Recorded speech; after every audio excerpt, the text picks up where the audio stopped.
So those are really the main differences that I can think of. If you're talking about, which one I would rather prefer, I would rather have the M1 iMac. If they were to be spec'd out the highest, I would rather have an M1 iMac, but I also need a MacBook when I travel. And you're really not getting that crazy of a difference from one over the other. It kind of used to be the case, but again, this is a really good, the M1 iMac is a really good improvement from the previous M1 iMac. But when it comes down to the M1 MacBook Pro and the M1, iMac in this specific case, I would probably recommend picking up whichever one you prefer in terms of portability. That is all it comes down to. And here's a couple more use cases like I mentioned. Do you plan on traveling? Do you plan on going places? Are you a college student or a student in general? Do you need to go ahead and take your MacBook or take a device with you to your classes? And even if you're right now, oh no, I can just bring an iPad or I can just bring everything with me and then leave my iMac at home and I don't really need a computer or whatever. I'm going to tell you, even if you just get the M1 iMac, you can buy a $200 display that's USB Thunderbolt, enabled.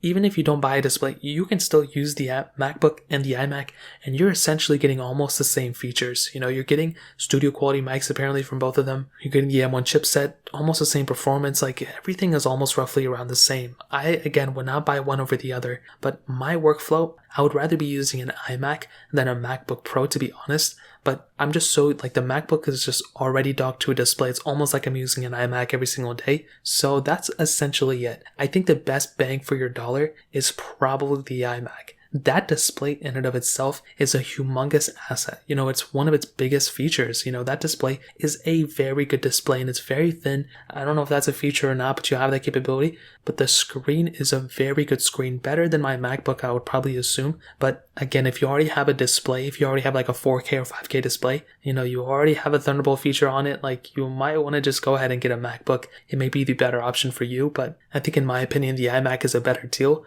But the MacBook is better for the portable cases, and especially if you already have the peripherals like a wireless keyboard, wireless mouse, and a display, that might be the better option in my opinion. So that essentially covers it. If you guys have any other questions or anything, let me know in the comment section below. Hit the like button, that would mean so much, but definitely hit that subscribe button. Every single subscriber that we get really does count, so it means so much if you guys could hit that. Also check out the other links down in the description as well. My Twitter, my Instagram, my other channels. More importantly than everything else, I love every single one of you guys. Hopefully I'll catch you guys in the next video. Peace out till then.